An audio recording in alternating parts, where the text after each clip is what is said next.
Muy buenos días. Reciban ustedes el cordial saludo de la Universidad Nacional de Ingeniería y en representación del rector, del doctor Alfonso López Chau, así como del director de la Escuela de Posgrado, del doctor Víctor Caicedo Bustamante, reciban ustedes un fuerte abrazo, una bienvenida a esta sesión y trataremos hoy un tema que es de vital importancia atenderlo, comprenderlo de parte de los educadores, de todos los niveles, tanto de educación básica regular como de educación superior. Para todos quienes están en la sala, no es ajena la frase transformación digital. Se repite intensamente en todo el planeta y en nuestro país también. Sin embargo, pareciera que es necesario recordarles a los agentes sociales que toda transformación, sin excepción, pasa por el proceso educativo. Pero también es necesario que nosotros los educadores lo repitamos y caigamos en la cuenta que en la medida que la sociedad avanza a cambios muy acelerados, y que tienen que ver con el empleo de la información como insumo vital para todo proceso de toma de decisiones, algo tenemos que detenernos a observar y algo se debe hacer para que esto tenga relación con la escuela, con la universidad, con el mundo productivo y con el tipo de sociedad que ahora está aconteciendo. Entonces, con esta expresión que toda transformación pasa por un proceso educativo, daremos inicio a la presentación del día de hoy. En nuestro caso, y como educadores, quien les habla es un licenciado de educación con una maestría de ingeniería de sistemas y tengo el encargo en la universidad, en la escuela de posgrado, de tratar este tema. La relación de la escuela básica, la educación superior en la sociedad digital. ¿Cuán importante es alinear hoy lo que ocurre en la escuela, con la universidad y con el mundo de la producción? Siempre lo fue, pero al parecer la velocidad con que se han dado los cambios en los últimos años obliga a que veamos esto con especial atención. ¿Por qué razón? Observemos lo siguiente. Esta frase de transformación digital es la más repetida en los últimos tiempos en todos los medios. Tiene en la evolución de la educación un componente de absoluta importancia. No es únicamente un tema de cultura tecnológica, es lo que cada uno de nosotros, los educadores, hacemos en las aulas. Todos los educadores, lo que hacemos en las aulas, inicial, primaria, secundaria, universidad, tiene relación con la transformación digital invocada en los últimos tiempos. Hoy vivimos lo que se llama la cuarta revolución industrial. Y sin embargo, ya estamos encaminados hacia la quinta, hacia la sexta revolución industrial. Y sobre esto es sobre lo que tenemos que hablar nosotros los educadores con mayor atención.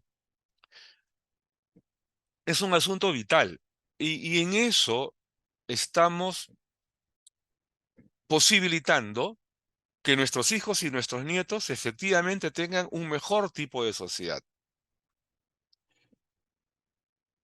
Hagamos una rápida referencia de lo que ha ocurrido en la industria y el proceso de transformación digital, tema que nos importa a todos nosotros. Veamos un poco de historia, muy rápido. La primera revolución industrial fue la que acontece con la máquina a vapor, la energía hidráulica, ¿no? Estamos hablando de aproximadamente 150 o 200 años atrás.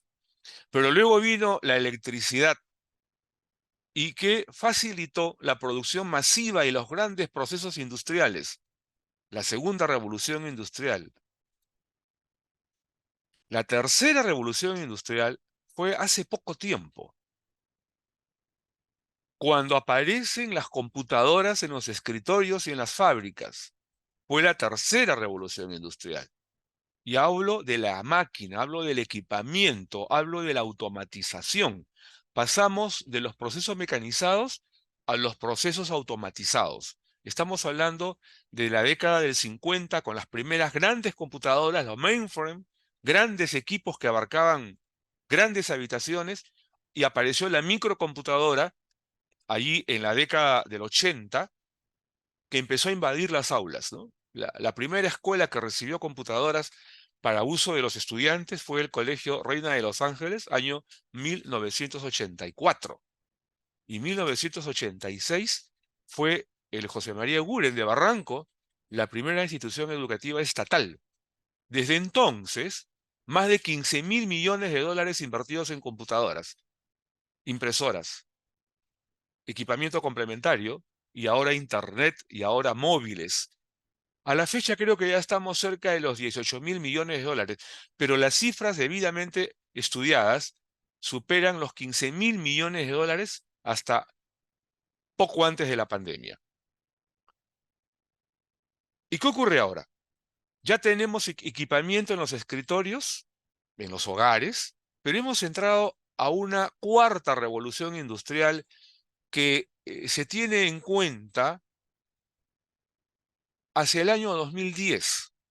La digitalización de contenidos, la integración de los sistemas de información, que ha posibilitado que ustedes ahora tengan una tarjeta bancaria en el móvil y hagan operaciones bancarias desde el móvil, ¿no? Y que puedan ingresar a una página web a hacer trámites. La integración de los sistemas de información es lo que ahora se vive, y a eso le llamamos la cuarta revolución industrial. Este momento que estamos viviendo, sin embargo, ha llegado con una serie de defectos, porque no estuvimos preparados al tratamiento racional de la información. Por favor, les pido a las 28 personas que están en la sala, tomen nota de esta frase, porque a los educadores nos importa una barbaridad. En realidad, a todos los profesionales, también a los choferes de taxi, a todos nos interesa qué significa tratamiento racional de la información. Pero esto importa mucho más a quienes educamos. Y voy a explicarlo a través de esta presentación. Antes de ello, para terminar esta fase de historia, es conveniente mencionar que llegó una nueva etapa de la inteligencia artificial, de la computación cognitiva, que ya nos tocó la puerta, que ya ingresó a muchas oficinas y que ya es el indicio del inicio de la quinta revolución industrial. Los autores, a comienzos de siglo, todos aquellos que pronosticaban la quinta revolución industrial, anunciaban que al 2050 llegaría, pero todo se aceleró y la pandemia provocó que la aceleración sea mayor. Hoy, todos los autores coinciden en que la quinta revolución industrial habrá invadido hogares, oficinas y fábricas en el año 2035, dentro de 12 años, justo cuando van a salir de la escuela los que ingresaron este año, ¿no? Justo cuando los profesionales que egresen este año habrán alcanzado su etapa pico de mayor desempeño, dentro de 12 años. Es decir, la velocidad fue tal que quienes hemos ido a la escuela en la década del 50-60 y teníamos cambios cada 20, 30 años, hoy observamos con sorpresa que los cambios son cada 3 años, cada 2 años, y los periodos son cada vez más cortos. Esto no es ficción, esto es una realidad que estoy seguro que todos ustedes también ya la viven. La velocidad de los cambios es absolutamente superior a la que ocurría en los últimos años del siglo pasado. Y les dejo anotado que la siguiente revolución industrial, que ya está anunciada, que ya está pronosticada, que será de la nanotecnología, de la biotecnología, del tratamiento del genoma y del razonamiento cuántico, llegará en el 2050 con toda intensidad. Incluso podría acelerarse. Casualmente el jueves último, hace 2 días, hemos tenido una conferencia sobre inteligencia artificial, lógica, creatividad y razonamiento cuántico. A todos los que deseen pueden poner en el chat ahora si desean el video de esa conferencia, muy recomendable para educadores. Muy recomendable, porque es lo que se avecina. Y lo voy a explicar con detalle en un slide posterior. Pero ese es el estado de cosas. Así estamos. Estamos todos encaminados hacia la era de la racionalidad. Eso no significa que la emocionalidad quede suspendida o postergada. No. Los seres humanos somos equilibrio de emociones y razones. Pero este proceso de transformación digital, lo vamos a llamar con las siglas PTD, observado y tratado desde el proceso educativo, es lo que nos importa. Y por eso nos hemos reunido el día de hoy. Y para analizarlo con detenimiento, quiero mostrarles unos, unos de los 80 datos estadísticos publicados por el Banco Interamericano de Desarrollo y que explica cómo estamos. Vean ustedes esta diapositiva, celeste y un lila abajo, explica los porcentajes en que hemos avanzado en materia de tecnología digital en las empresas peruanas. Dice servicios avanzados de redes. Ahí estamos bien, 75%. Pero cuando hablamos de inteligencia artificial o aprendizaje automático, 36%. Y cuando hablamos de robótica avanzada, 11,7%. Cuando hablamos de actividad fabril, manufactura avanzada, 10%. Cuando hablamos de impresiones en 3D, 3,3%. Transporte autónomo, 3,3%. Y si le preguntamos a las empresas, ¿adoptaron algún tipo de tecnología? Este dato de 76,7 no refleja la realidad. ¿Por qué? Porque una cosa es comprar computadoras y otra cosa es ponerlas a producir. ¿Adoptó alguna tecnología? Ah, allí baja el estándar, 41%, porque adoptar ya está más cerca de lo que significa producir, equipamiento para producir. Y servicios a redes avanzados, ¿no? 41,7. Pero, algo más, obsérvenlo. Miren este dato estadístico. Dice acá que a la pregunta si en los últimos 12 meses tuvo dificultades para cubrir las vacantes relacionadas a tecnologías de información a escala de usuarios, ¿cómo le fue? ¿Tuvo problemas? 79,2%. Altísimo. No tuvo 20%. ¿A qué se debe esto? ¿Por qué tuvo problemas? Porque las personas no tienen la competencia digital. Competencia digital. Sí, la fuente es el Banco Interamericano de Desarrollo, una publicación habida en julio del año pasado, o sea, hace un año. Entonces, necesitamos hacer algunas revisiones. Urgente, porque eso es un jalón de orejas, no solamente a la academia, a la escala de educación superior, es a todos los que educamos, incluyendo básica regular. El sistema educativo requiere, dice acá, una línea de desarrollo intensa en lógica, creatividad y actitud digital. Lógica. ¿Por qué reclaman tanto la lógica? Siempre se reclamó, siempre. Desde que ingresé a estudiar educación hace 40 años, la lógica era el tema de mayor preocupación y habían tesis que tenían relación directa con lo que era lógica y creatividad. Hemisferio izquierdo, hemisferio derecho, el cerebro, y todos estudiábamos cómo funcionaba el cerebro como grandes bloques. Hoy día se estudia como redes neurológicas, ¿no? Pero algo que nunca nos enseñaron a quienes fuimos a la universidad en la década del... a estudiar educación en la década del 80, y según reviso en los currículos de formación de docentes en estos últimos años, no se enseña el desarrollo cerebral por capas. Capas, hablo del paleocórtex, mesocórtex y neocórtex. No se enseña. Y eso es lo que tiene que ver directamente con el desarrollo emocional. Nos quejamos del comportamiento de los jóvenes, los adultos, pero en la escuela poco hemos hecho por la educación en actitudes. Y eso tiene que ver con la comprensión del comportamiento o de la reacción de las capas cerebrales. Los hemisferios es para ver aptitudes. pero las capas para entender actitudes. Bueno, ¿por qué los chicos tienen rabieta? ¿Por qué los chicos están concentrados en el celular y pierden contacto con los demás? ¿Por qué las familias están en la mesa todos entretenidos en el celular y no se ven las caras? Eso tiene que ver con la reacción del cerebro en sus capas, en la dimensión de sus capas. La actitud digital, hoy en día llamada trance digital, tiene que ver con algo con lo que los educadores no hemos hecho. Y la lógica y la creatividad que tiene que ver con el desarrollo de los hemisferios y las aptitudes, hoy son más exigentes porque va directamente relacionado al tratamiento racional de la información. Y seguiré explicando esto. Veamos. La educación, sabemos todos los que hemos estudiado educación, tiene que ver con el desarrollo motriz en un primer momento, ¿no? Y uno de los primeros autores del empleo de la computadora para niños, Simon Papert, lo dijo con toda claridad.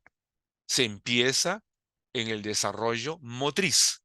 Y él recomendó el uso de un bloque en el piso en el patio del colegio, donde se podían trazar cuadrículas para que el niño desplace el objeto en las líneas de las cuadrículas, avanza uno, avanza dos, gira a derecha, gira a izquierda, retrocede, avanza, en fin, que lo haga en el patio, que lo haga de manera motriz, que luego lo lleve al cuaderno cuadriculado, que repita la experiencia y que luego ingrese a la computadora y utilice el lenguaje Logo, que fue el primer lenguaje que se inventó para niños. Simon Papert, década del 80.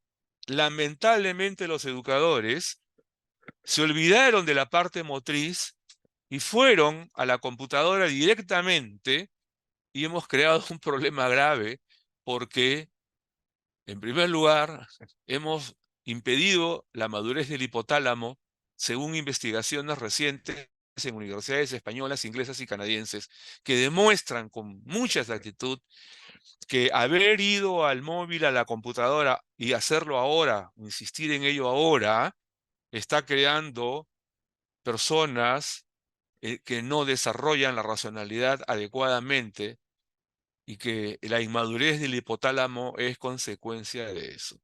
Ojo, con lo que vengo diciendo, hay mucha investigación científica, no lo dice Guillermo Ruiz, no lo dice la UNI. Hemos recogido esas investigaciones y las hemos tomado muy en cuenta y por eso ahora las estamos mencionando. Un segundo instante es el estilo de producir en la sociedad digital. Ajá, justamente pues, porque la sociedad digital, la integralidad de la información, la explotación de los sistemas de información para el proceso de toma de decisiones, exige el desarrollo intelectual, emocional, cognitivo y motriz en concordancia. Hoy se sabe que a mayor desarrollo motriz, mayor desarrollo neural. Y a mayor desarrollo neural, mejor condición del repositorio llamado cerebro para el estímulo intelectual, emocional y cognitivo.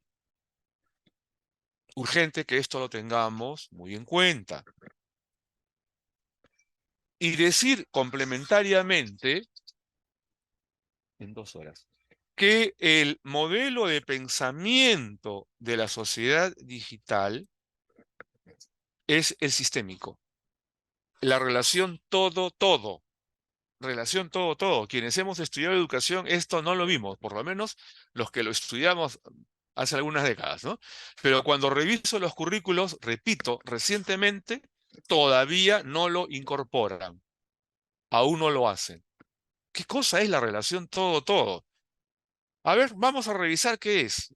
Aquí hay un cuadro, pero esto está muy pequeño, vamos a agrandarlo. Veamos. Ajá, aquí está. Vamos a explicar de qué se trata. A ver, primeramente, rápido ver a Piaget. Él nos dejó una estructura, producto de sus investigaciones, en que nos explica cuál es el desarrollo del pensamiento desde 0 años hasta la adultez, ¿no? Y estamos hablando de un pensamiento intuitivo, cuyo razonamiento es motor, un pensamiento transductivo, cuyo razonamiento es sincrético, un pensamiento inductivo, cuyo razonamiento es analítico, la relación de las partes al todo, y un pensamiento deductivo cuyo razonamiento es sintético del todo de las partes. Pues bien, hasta allí Piaget. A ver,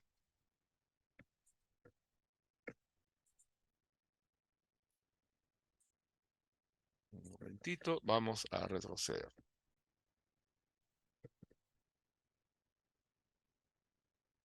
Bien, hasta acá Piaget. Y, a ver, nuevamente, la parte de abajo, la última fila azul, dice sistémico, el razonamiento experto o complejo. Esto es obra de Friedrich Fester, discípulo de Piaget, pero quien ha popularizado esto es Morin, Edgar Morin. Él habla del razonamiento complejo. Muy bien, veamos. ¿Por qué todo esto es importante? La relación todo-todo, que tiene que ver con la integralidad y la capacidad de poder observar grandes bloques y correlacionarlos, es el pensamiento de los estrategas. Pero también es el pensamiento que exigen hoy a todo profesional en las empresas. Es más, en la banca peruana, en las grandes empresas peruanas, el primer examen que toman a los postulantes es el intelectual, el segundo el emocional y recién el tercero el de conocimientos, ¿no? ¿Y por qué? Porque están buscando personas que tengan el pensamiento sistémico. En esa dirección apuntan hoy las evaluaciones de habilidades intelectuales y eso se sigue ampliando. Y esto tiene que ver con un desempeño en donde convergen una serie de antecedentes. ¿A qué nos referimos? Nos referimos a que en el mundo de la información, en el mundo de los sistemas de información, en el que nosotros estamos involucrados y cada día se hace más complejo, más aún ahora con el advenimiento de la inteligencia artificial, el tratamiento a través de la lógica de la información es indispensable. Entonces, ¿qué ocurre entre el perfil del ingresante y el que egresa de la universidad? La educación comienza en educación inicial. Recuerden esta pregunta que acabo de hacer para unos instantes después. Bueno, de manera formal, la educación comienza en la escuela inicial, ¿no? Con niños cuyo pensamiento es transductivo. ¿Y qué tiene que ver esto con el adulto? Muchísimo, muchísimo, porque tiene relación con el juego, el desarrollo de la creatividad. Lógica y creatividad tienen que ir juntos, no uno más que el otro. Y porque el niño necesita que sus partes estén distribuidas. Cuando hablo de partes me refiero a las pelotitas, a los soldaditos, a las muñecas, a los yaces, etcétera, etcétera, etcétera. Los niños trabajan con muchas cosas a la vez y las tienen en distintos lugares. Pero cuando él retorna a cualquiera de esas piezas, él continúa en el momento en que quedó su juego. Y él sabe cómo quedó su juego. Ese juego A no lo relaciona con el B ni el B con el C, pero él tiene mentalmente la serie de A en sí misma, la serie de B en sí misma y así sucesivamente. Pero cuando esa clase de experiencias no acontecen, porque mamá y papá le dicen al niño hoy en las ciudades, ten tus juguetes ordenados, no me desordenes la sala, no me desordenes acá, no me desordenes allá, el niño carece de la experiencia.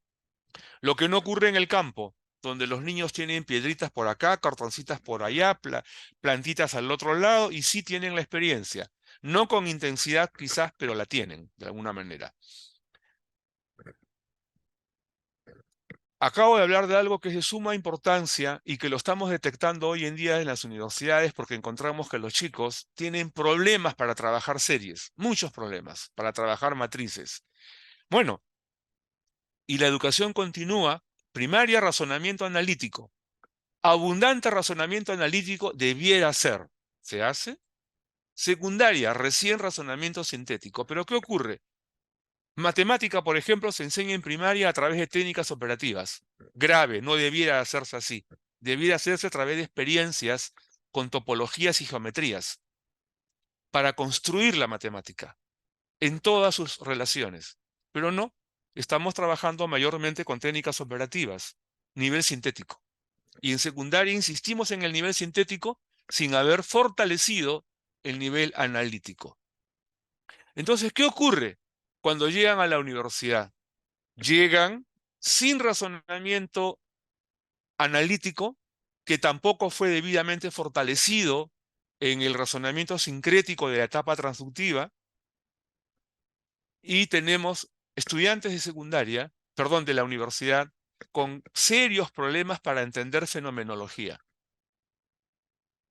y graves problemas para probar matemática, porque la universidad sí quiere enseñar de modo sintético, pero lamentablemente los chicos no traen las bases suficientes y tienen que utilizar la memoria, que no resulta interesante o importante para cursos de extremo análisis. Pero el problema no queda acá. Se hace abundante porque hay algo que no nos está ayudando a la academia preuniversitaria, que es asistémica, porque no es parte formal del sistema. ¿Y por qué existen? Porque como los chicos en la universidad tienen que aprobar exámenes que apuntan a lo sintético, refuerzan lo que en la secundaria tampoco hicieron bien. Eso tenemos que corregirlo. En la UNI somos conscientes de eso. Tenemos un centro preuniversitario. Lo estamos evaluando. Algo va a ocurrir. Pero no puede ocurrir solo en la UNI. Tiene que ser algo que ocurra a escala Ministerio de Educación y a escala ¿qué hacemos los educadores? Porque el perfil del egresado de secundaria no es compatible con el perfil del ingresante a la universidad. Y eso lo necesitamos compatibilizar. Y esto no queda acá, porque hoy en día el aprendizaje tiene que ser continuo, tiene que ser al infinito, tiene que ser necesariamente una especialización continua. ¿Por qué? Porque todos los cambios así lo obligan. Veo con agrado que en San Marcos están trabajando en inteligencia artificial para los abogados. Buenísimo. Pero todavía no lo veo con la misma intensidad en las facultades de medicina, por ejemplo, cuando ya debiera ser en todas las facultades. Pero ahora regreso a algo que pregunté hace un momento. ¿La educación comienza en educación inicial? A ver, me tomo un paréntesis y espero respuestas en el chat. Reitero la pregunta. ¿La educación comienza en educación inicial?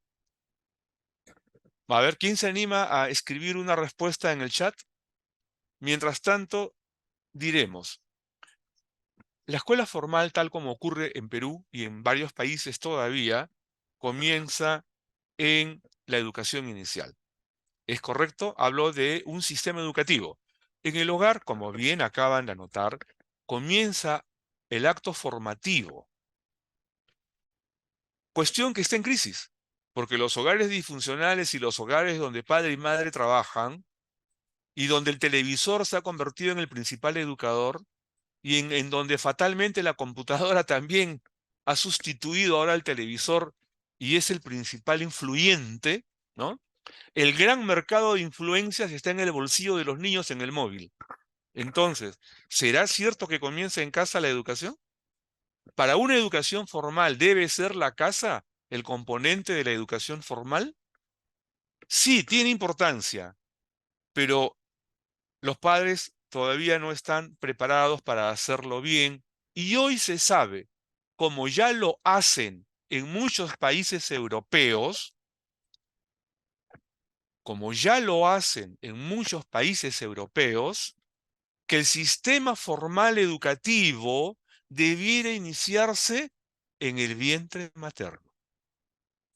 Los educadores tenemos mucho que hacer, más aún ahora que la educación tiene bases neuropsicopedagógicas, porque el estímulo al no nacido en el vientre materno ya es científicamente demostrado importante. Es urgente que los educadores tengamos esto en cuenta y generemos corrientes de opinión para el caso peruano, que la educación comienza en el vientre materno y que debemos educar a los padres, muy importante, ¿eh? para que tengan esto muy en cuenta. La neurología nos lo ha enseñado. Las redes neuronales en el no nacido ya están disponibles de ser estimuladas desde el tercer mes. Sí. Y desde el punto de vista emocional, desde el instante de la concepción. Desde el punto de vista de la racionalidad, desde el tercer mes. ¿Qué hacemos? Miren ustedes cuánto trabajo para hacer, para llegar a un estadio en el que digamos que el tratamiento racional de la información efectivamente lo pueden desarrollar los egresados de primaria, mejor aún los de secundaria y potencialmente quienes egresen de una universidad. Con estas frases paso a la siguiente diapositiva.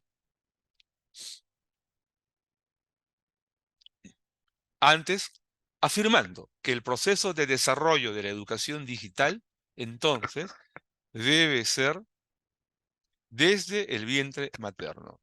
Si bien es cierto que las familias disfuncionales siempre han existido, las familias disfuncionales de la década del 60, del 50, no tenían en el mercado de influencias que hoy llega al móvil un componente que está marcando una distorsión significativa en el acto formativo, ¿no? Al niño se le estimula con música, al niño que está en el vientre materno, sobre todo, y entre otros componentes que podremos seguir desarrollando y que son parte del diplomado de Tecnología Digital y Gestión Educativa que la Universidad Nacional de Ingeniería ofrece. Todo eso se revisa ahí. Pero continuemos, continuemos. Sí, el sistema educativo peruano requiere una sistematización urgente, lo suficientemente fortalecida e integrada, ¿no? Pero veamos algo más. ¿Cuál es el perfil del ingresante y del egresado hoy en día? Pues tiene que haber compatibilidad. Y para esa compatibilidad, un instrumento interesante que nos puede ayudar es aquel que nos proporciona Bloom. La taxonomía que él elaboró sigue estando vigente y sigue siendo importante. Pero ahora tenemos a la competencia como el medio de medida, ¿no? La unidad de medida que nos interesa, los desempeños. Pero para ello tener en cuenta que el talento humano en cada individuo es lo que no importa, lo que nos importa, y que el colectivo, ¿no? Todos los talentos son los que configuran el capital humano. Ese es el objeto social. Esta es Bloom, ¿no? Y en el caso de la universidad, lo que más nos importa es lo que se acaba de poner en el círculo rojo. Analizar, evaluar, crear. Y eso tiene una serie de componentes. Pero todo lo anterior tiene que estar sistematizado desde el vientre materno. Inicial, primaria, secundaria, para que en la universidad podamos llegar a este nivel de potencialidades, que es lo que nos interesa en la universidad. Pero nos tiene que ayudar la educación básica regular. Dejo ahí la fuente. Por si acaso, quienes lo deseen pueden pedir este PPT, está a disposición de ustedes. Ahora bien, el enfoque por competencias que hoy en día se exige en la universidad y en la escuela básica, tiene en las habilidades y en las capacidades los insumos que nos toca desarrollar. Pero la pregunta que hago siempre es, ¿comienzan las habilidades que son un componente natural en los individuos? ¿Comienza allí? Noto que en las facultades de educación están comenzando casualmente en el capítulo habilidades, para el desarrollo de capacidades, para generar las competencias. Pero hay un detalle, pues. En realidad, antes de ver habilidades, necesitamos ver las operaciones mentales. Y las operaciones mentales las hay de nivel 1 y de nivel 2. Son dos grandes niveles, que desde Piaget están reconocidas, ¿ah? Pero veo que en las facultades de educación y en muchos documentos del ministerio, Comienzan en las habilidades. En algunos casos, la experiencia de algunos profesionales los ha llevado al mundo de las operaciones mentales, pero no son los más. A propósito, en el chat está el registro de asistencia. Sugiero que lo tengan en cuenta. Explico. El registro de asistencia va a servir para tres cuestiones. Primera cuestión, para darles el certificado de participación el día de hoy.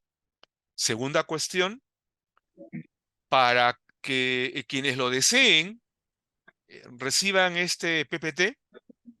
Y tercero, porque va a haber la presentación de un libro que se llama El razonamiento cuántico, dirigido a los educadores y a los ingenieros y a los psicólogos contemporáneos, a fin de mes, a fines de septiembre. Entonces, todos los que estén registrados van a recibir una invitación para que asistan a la presentación de dicho libro, pero se les va a obsequiar. O sea, el hecho de acompañarnos el día de hoy en esta sala, van a recibir ese libro de manera gratuita.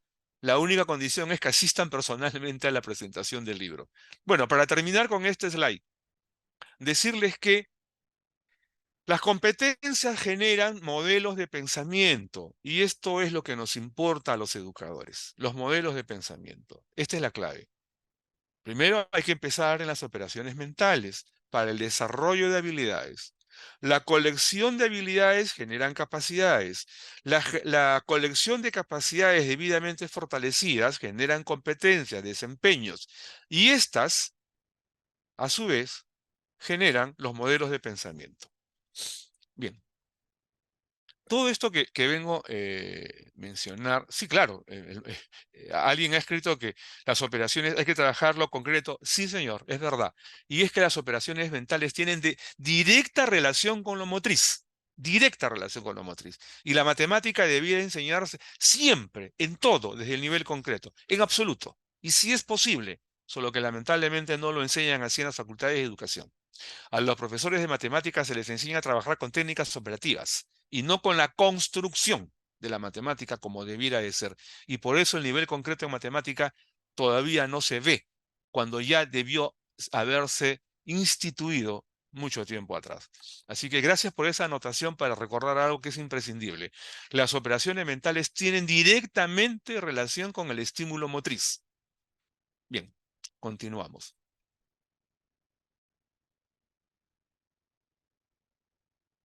Continuamos. La competencia, la unidad de medida hoy, se mide por competencias el producto educativo, nos interesa en demasía y, sin embargo, tenemos que perfilar 4 macrocompetencias hoy en día. La digital, funcional y ambiental. Y la valorativa, que tiene que ver con la educación en actitudes. Las tres primeras son el desarrollo de aptitudes, pero la cuarta es el desarrollo de actitudes. Y ahí está el objetivo de cada una de las macrocompetencias. En el caso del ambiental, capacidades para reconocer las señales de la naturaleza y del propio cuerpo para su cuidado y conservación. Funcional, capacidades para formular y proponer soluciones y para decir muchas cosas en pocas palabras. Ajá, descriptiva narrativa con lógica y creatividad. Y ahora, para la inteligencia artificial, qué importante es el arranque, el prompt, le dicen, ¿no? Que tiene que ver con qué le pido al sistema, de manera lógica. Y la macrocompetencia digital, dominios para buscar, analizar, validar, estructurar, producir y compartir información. Esto ahora lo vamos a empezar a mirar con un poco de rapidez para dar espacio luego a las preguntas, porque este capítulo de las macrocompetencias tienen relación directa con lo que se prevé para la sociedad digital. Absoluta relación. Porque una cosa es el dominio de la búsqueda de información, de su análisis y validación, de su estructuración y puesta en producción para compartirla. Y allí no estamos hablando de computadoras, ¿eh? Estamos hablando de inteligencia para usar información, como el objeto, la computadora, el móvil, Internet. Pero lo que importan son las habilidades intelectuales. Es como si dijéramos la competencia del cirujano. ¿Es el bisturí? o la inteligencia para usarlo? La inteligencia para usarlo, ¿verdad? No es el bisturí. Pues bien, esto tenemos que tenerlo muy en cuenta, por favor, cuando hablamos de la competencia digital. No es la computadora, es la inteligencia para saber producir información y compartirla. Y continuamos con este cuadro, que nos interesa mucho compartirlo, porque todo lo que tiene que ver con desarrollo de razonamiento, inteligencia, creatividad, lógica por extensión, eh, tiene relación con todo lo que se enseña, pero en función de las competencias, esto tiene que estructurarse de mejor manera. Y aquí hay una serie de convergencias, ¿no? El estudio de la sociología proviene del arte y de las ciencias sociales, ¿no?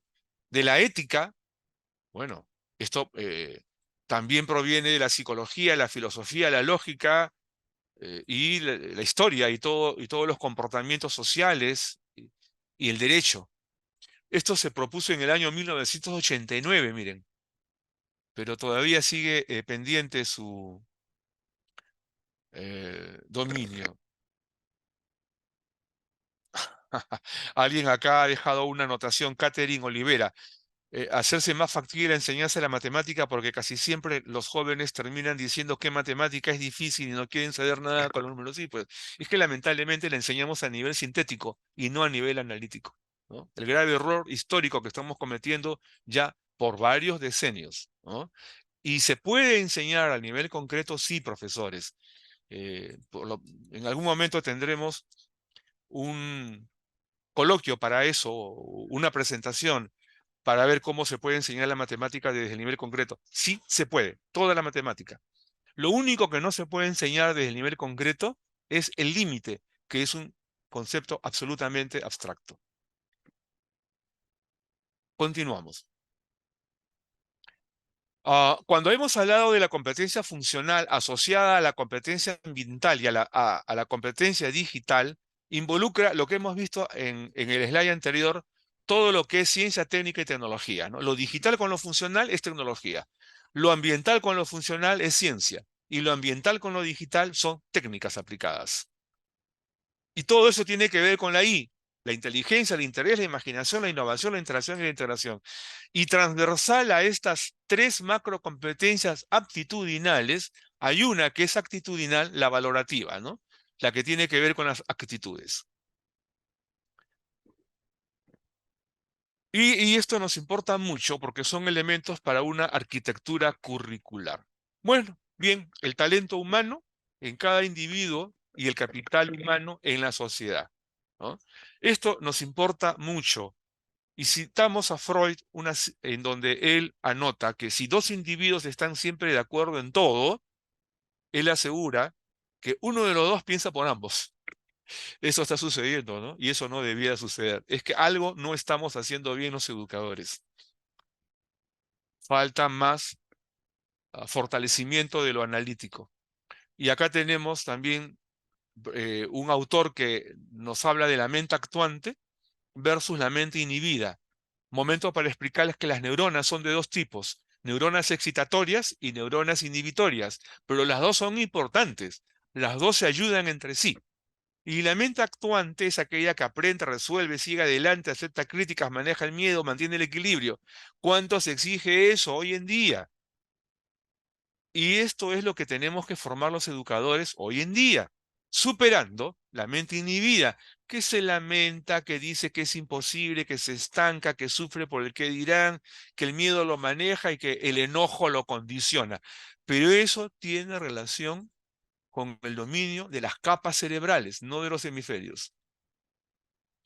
Los hemisferios tienen una importancia, lógica, creatividad, pero las capas tienen otra importancia para la educación en actitudes.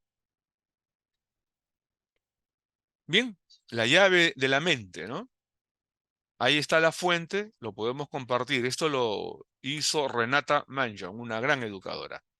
Bueno, vamos a repasar a Piaget, no con el ánimo de hacer un curso de psicología del aprendizaje, sino porque tiene relación con lo que ahora se exige, ¿no? Esto es lo que Piaget nos enseñó, tipo de pensamiento, tipo de razonamiento, y un discípulo de él, Frederick Fester, nos dice, un momento, falta algo, el pensamiento sistémico, la relación todo, el razonamiento experto. Fester lo añadió. Y Friedrich Fester, fue discípulo de Piaget. Pero acá no queda. Edgar Morin toma esto y él nos habla del razonamiento complejo, de una suerte de configuración del pensamiento que se llama pensamiento recursivo. Pero no quedó ahí. Ahora hay otra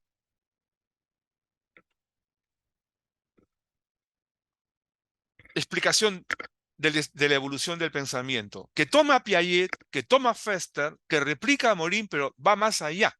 Y dice, un momento, ahora hay el pensamiento vibracional, cuyo anclaje es el razonamiento cuántico, producto de la física cuántica y de la neurología.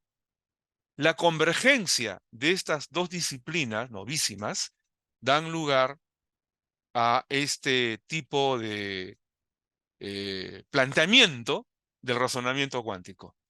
Para su ampliación, repito, va a haber el libro a fines de septiembre. Déjenos sus datos para invitarlos y para que asistan ustedes a la presentación del libro, porque estos son cambios que ya llegaron, que las facultades de educación deberán incorporar y que los educadores de hoy necesitamos tener muy en cuenta. El juego, ¿no? Sí, lo lúdico para la enseñanza de la matemática, alguien escribió, sí, efectivamente, eso es lo que debe ser. Pero bien, continuando, destrezas potenciales. Bien, ahora les voy a hablar como un docente universitario. Las destrezas potenciales, que tienen que ser observadas en el capital intelectual. Ya dijimos que una cosa es talento intelectual, cada individuo, pero capital intelectual es la sociedad en su conjunto. Y necesitamos observar destrezas potenciales en los profesionales que egresan de las universidades hoy en día. ¿Y a qué nos referimos con esto de destreza potencial en el mundo de la sociedad digital? ¿Acaso nos referimos a habilidades blandas? Pregunto. No, no, no nos referimos a eso. Y explico porque habilidades blandas, sugiero no lo usen. Es una mala traducción. Am, Soft skill no significa necesariamente habilidades blandas, significa habilidades evidenciables. Evidenciables. Lo que ocurre es que la palabra soft se asocia a lo blando, ¿no? Por una suerte de cultura idiomática, pero no porque sea la traducción correcta. Y digo cultura idiomática porque hace 40 años, cuando llegan las microcomputadoras, se hablaba de hardware, ¿no? La parte dura, la máquina, y software de la parte blanda, se decía por analogía, pero en realidad soft se refería a lo evidenciable, no tocable, ¿no? El hardware lo puedo tocar, el soft no lo puedo tocar, pero es evidente, lo veo en pantalla, genera un producto. Hoy, soft skill es en realidad habilidades potenciales. Por favor, corrijan a los traductores, ¿ya? Habilidades potenciales. Pero la habilidad potencial es un capítulo anterior a la destreza potencial. Ya hemos citado que las operaciones mentales generan habilidades y las habilidades destrezas para llegar a lo que se citó anteriormente, los modelos de pensamiento, ¿no? Al interior, desarrollo de capacidades y desarrollo de eh, lo que se llama, lo que ahora medimos que son las competencias. Pues bien, la temática que comprende la ingeniería educativa hoy en día es una definición de suma importancia a una nueva disciplina científica que analiza, desarrolla y adapta procesos, técnicas, tecnología y regulación digital. Está escrito, lo ven en el slide, para dar soporte al proceso educativo y de comunicación, aplicando métodos cuantitativos, técnicas informáticas y de conectividad, la parte de ingeniería, aplicables a los subprocesos de enseñanza, aprendizaje, inducción del pensamiento, evaluación del educando, gestión de las organizaciones educativas y analítica predictiva. Esto es nuevo, analítica predictiva, absolutamente nuevo, que la futura profesión de ingeniería educativa lo deberá tener en cuenta. ¿Qué es analítica predictiva? es la responsabilidad que tiene la educación de decirle a la sociedad en qué servirán los profesionales que forma en un horizonte de 10 años. Explico de otra manera. Año 2023, Universidad Nacional de Ingeniería. Le digo a la sociedad, de acuerdo al plan de desarrollo social, que en los próximos 10 años los ingenieros van a servir en estos componentes del desarrollo nacional. Por ahora será analítica predictiva, porque la predictividad es un horizonte de 10 años, pero luego va a venir la prospectiva, que es un horizonte de 10 años o más. En nuestro país, CEPLAN hace prospectiva, pero lamentablemente ese plan no puede hacer prospectiva de capital humano porque no hay data. Y esa es la responsabilidad que tenemos que asumir los educadores.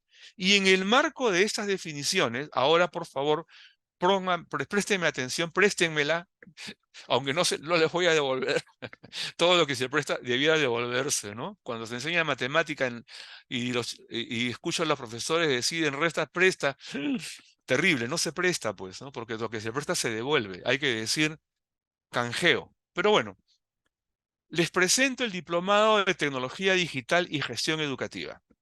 La instrumentalización de la ingeniería educativa. Y partimos por la instrumentalización porque queremos formar a los profesores en ejercicio. Y estos son los cursos, caracterización de la educación digital, donde hay mucho de estudio de la parte neurológica, psicológica, pedagógica, por supuesto, para los nuevos modelos en ambientes digitales. El modelo tecnológico, ¿no? Cómo se administran las plataformas de e-learning, de videoconferencia, de producción audiovisual, de inteligencia artificial, y todo lo que tiene que ver con seguridad de datos y cultura digital. Cultura digital tiene que ver con todo lo que es desarrollo de actitudes. Ahí enseñan psicólogos. Y seguridad de datos enseñan abogados. ¿Por qué? Porque el 99% de las instituciones educativas de básica regular y universidad en Perú no protegen los datos de sus estudiantes, ni de sus maestros, ni de sus currículos, ni de sus contenidos. ¿Por qué? Porque se olvidaron los directores, los funcionarios, habiendo leyes en nuestro país de obligatoria ejecución para la seguridad de datos. Así que esto es urgente y eso lo tendrán que hacer quienes estudien tecnología digital y gestión educativa. El modelo tecnológico soportes y alcances 2 y el caracterización de la educación digital 2 ya tiene que ver con producción de materiales y contenidos educativos y todo lo que tiene que ver con control, auditoría y gestión de procesos educativos, que también es indispensable hoy en día en las escuelas y en las universidades, ¿no? Ah, la humanización de la educación, en efecto, pasa por entender estas cosas. No se puede enseñar si no hay un dominio del impacto neurológico, del aporte psicológico y de la construcción de conocimientos debidamente secuenciado por el factor pedagógico. La neuropsicopedagogía es la instrumentalización de las ciencias de la educación y de la comunicación hoy en día. Con esta presentación, estimados señores, presento el flyer de este nuevo diplomado en tecnología digital y gestión educativa, que es una especialidad multidisciplinaria. Están invitados todos ustedes a seguirnos, están sus datos, les enviaremos información. Quienes pudieran estar interesados serán bienvenidos a la UNI para seguir este diplomado. Más adelante asistiremos a una evaluación de una posible carrera de pregrado como ingeniería educativa. Hay algunas universidades que ya lo están evaluando en el caso de Perú. Quienes quieran registrarse, ahí están los formatos en el chat. Les invito a todos ustedes a evaluar cambios sustantivos en el modelo educativo peruano y en realidad en los modelos educativos de todos los países del mundo. Estados Unidos nos lleva una gran ventaja. Este año la Universidad de Purdue en Indiana celebra la 13ª promoción de egresados de la especialidad de Ingeniería Educativa.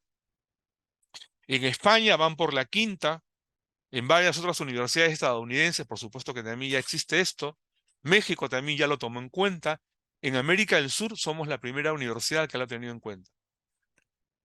Pero esto créanme ustedes que va a tener un impacto sustantivo en los años inmediatos en todas las universidades del mundo porque este es un tema crucial para el futuro, crucial, ¿no? Hoy día, gracias a la física cuántica y el estudio de la neurología, ya se sabe que las neuronas tienen una composición subatómica, ¿sí? Subatómica, que se mide en quarks. Y todos los educadores eso lo tenemos que comprender con amplitud si efectivamente queremos educar en los tiempos actuales. Bien, dejo en pantalla esta eh, presentación. En la siguiente. Bueno, acá están, creo que esto es importante que lo muestre, ¿no? ¿Qué tipo de habilidades para el tratamiento de información, ¿no? Observar, observación, recolección, exploración, coordinación visomotora, orientación espacial, análisis, discriminación, inferencia, clasificación, valoración, asociación, seriación, organización. Miren ustedes, si todas estas habilidades no las tiene el profesional hoy en día, no tiene habilidades para el tratamiento de información. ¿Para qué tipo de modelos de pensamiento? Uno que sea reflexivo, proactivo, sintético, adaptativo, divergente, sistémico. Esa es el razonamiento experto, la relación todo-todo, ¿no? Por si acaso, este diplomado es absolutamente en línea. Hay 4 fechas que sí tienen que hacer visitas a nuestros laboratorios. Sí, bueno, quienes sigan el diplomado son 2 semestres, 8 meses de estudio. Acá está toda la tabla que la enseñamos y enseñamos cómo se construye, ¿no? Me refiero a la parte ya técnico-pedagógica. Esto fue propuesto en el año 98 y por fin recién tiene importancia. Muy bien, muchas gracias a todos quienes nos han acompañado. Dejo ahí 2 teléfonos para que se comuniquen con nosotros, ¿no? La relación escuela básica y educación superior en la sociedad digital es absolutamente importante que la tengamos en cuenta. Y esta es una contribución de la Universidad Nacional de Ingeniería a través de la Escuela de Posgrado. El Diplomado de Tecnología Digital y Gestión Educativa es una respuesta a las necesidades contemporáneas de hacer cambios sustantivos en, en la educación. Eh, con relación a los valores, quiero decirles algo. La primera y segunda promoción de este diplomado tuvo una estructura de costos muy superior. Y este año la Universidad Nacional de Ingeniería, ha reducido el precio de este diplomado en un 25%. Y se ha hecho porque sabemos que es necesario que esto se expanda. Porque si no hacemos cambios sustantivos, seguiremos como hasta ahora, últimos en PISA, últimos o con resultados muy pobres en el censo anual que se hace de logros educativos. Y si no hacemos cambios y si no entendemos lo que la ciencia nos ofrece, pues seguiremos en la cola, ¿no? Y cuando el Banco Interamericano de Desarrollo publicó el año pasado su informe Escaso Talento Digital en Perú, nuestras orejas crecieron increíblemente, ¿no? Porque eso es un llamado de atención a nosotros. Tenemos que hacer una serie de esfuerzos. Entiendo que no hay precio bueno, pero sí, créanme que hemos hecho esfuerzos importantes en la universidad, ya lo expliqué. Este es un diplomado online, este es un diplomado que tiene 4 fechas de visita física a los laboratorios para que ustedes conozcan cómo se miden las radiaciones no ionizantes, por ejemplo, qué es teledetección, cómo se miden las instalaciones de fibra óptica, cómo se produce en un canal de televisión. Van a visitar ustedes el canal de televisión de Inictel, el más moderno canal de televisión que tiene el país, porque hoy las universidades todas deben tener un canal de televisión, una unidad de producción de contenidos educativos digitales, para que los colegios tengan su banco de imágenes, banco de producción audiovisual que utilicen los docentes, ¿no? Entonces, es en esa dirección que estamos trabajando. Entiendo que el valor del diplomado está en el orden de los 600 soles mensuales. Hay una matrícula de 300 soles por semestre. Entonces son 10 pagos de 600 soles y 2 matrículas de 300, una para cada semestre. Y eso es todo, ¿no? Terminado, entregan ustedes una producción que nosotros guiamos durante el diplomado y la fecha de inicio está prevista para el 4 de septiembre, pero como esta campaña ha tenido solamente 3 semanas de duración, entiendo en la dirección de la universidad se ha previsto ampliar la matrícula por 2 semanas más, ¿no? Así que estamos a sus órdenes, déjennos sus datos quienes están interesados, ahí están los registros en el chat. Nosotros con todo gusto les vamos a contestar. Además, estamos absolutamente comprometidos con esta iniciativa. Voy a decir algo que es en sumo importante para todos nosotros. Necesitamos tomarnos un tiempo para formar al maestro que necesitamos. Bien, muchas gracias por la atención que nos han dispensado. A todas las personas que nos han acompañado el día de hoy, a las 50 personas que están en sala, nuestro reconocimiento. Están los teléfonos en pantalla para que se puedan comunicar con nosotros. Y para cerrar la charla del día de hoy, les voy a pedir a todos ustedes un pequeño favor, que es algo que nos piden siempre en las oficinas de control de la universidad. Una foto, un pantallazo. Así que les voy a agradecer que enciendan sus cámaras por un instante. Sabemos que la mayoría las tiene apagadas porque el internet no es muy buena calidad, pero por un instante, por favor, si fueran tan gentiles de encender sus cámaras para tomar un pantallazo de la presentación del día de hoy. 3 segundos, cuento. 3, 2, 1. Lo tengo. Muchas gracias nuevamente a todos ustedes. Espero verlos en la uni y espero que todos ustedes sean en un futuro próximo docentes de la uni. Felicidades, un abrazo digital para todos ustedes y gracias por habernos acompañado. Nuevamente, el agradecimiento también del rector de la universidad, del doctor Alfonso López Chau, y del director de la escuela de posgrado, del doctor Víctor Caicedo Bustamante. Buen fin de semana, felicidades y un abrazo digital.